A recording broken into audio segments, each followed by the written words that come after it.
Mahatma was one that deeply pained and tickled him.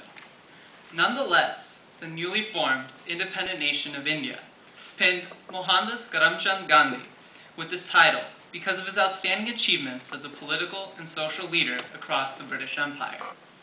Near the end of his 78 years on Earth, he penned an autobiography that he truly wished to call The Story of My Experiments with Truth. Gandhi's amazing ascent to hero status grew from his calm, insightful, and ever-questioning attitude.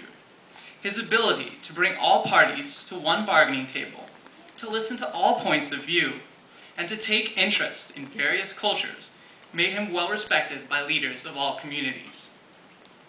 No matter what the scenario or what kind of abuses he suffered, whether it was being forced to cheat in the second grade or to lose his seat on a train, he always upheld strict peacefulness and the highest morality. Only Dr. Martin Luther King Jr. matched his fearlessness later in the 20th century. Gandhi's character played an instrumental role in enabling him to produce so much worth out of his existence. To achieve Swaraj, or India's independence from Great Britain, Gandhi relied on two ideas: satyagraha, or devotion to the truth via mass civil disobedience, and ahimsa, or complete nonviolence. Today, we see the citizens of communist China practice a form of satyagraha. Chinese journalists and bloggers routinely risk punishment from the government by avoiding the harsh conformity of their nation. They speak out using videos and the written word against civil rights abuses in their homeland.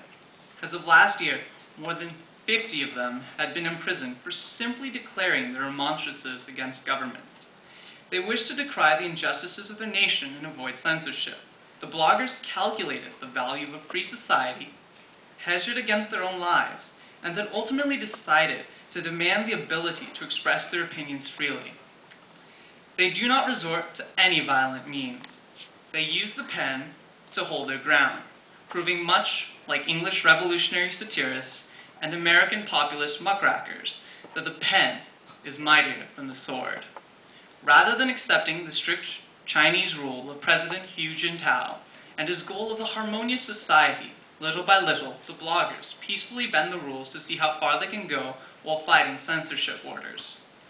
Electronic civil disobedience is a young phenomenon, but it is one that will purport nonviolent resistance to a new level because it makes it so simple. Anyone with a qualm to settle can start a blog, create a Facebook group, or start an online petition.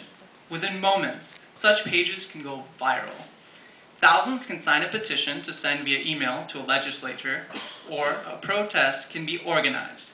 This is exactly what happened locally last October ahead of the election concerning Proposition 8 and the question of gay marriage.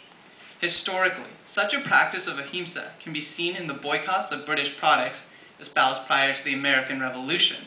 Colonists used their purchasing power to hurt the pockets of their British hosts. Not once did they shed a bayonet during this period, yet they left a lasting mark on their British lords. From Thoreau to Gandhi, many have been thrown in jail for acting peacefully, but the results they achieved are unquestionable. The Chinese bloggers who have joined a 21st century method of peaceful protests using the internet continue to act in the spirit of Gandhi. From their jail cells, they can look to him for inspiration.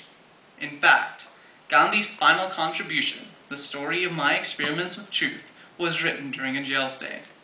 His autobiography became an essential resource for future activists such as Dr. King, Lech Walesa, and Nelson Mandela. Had he never written it, many of his dazzling ideas may have been stuck in Asia and Africa. His deeds are fodder for history textbooks, but his everlasting ideas of ahimsa, satyagraha, and Swaraj are beliefs that can still be applied to a technological world.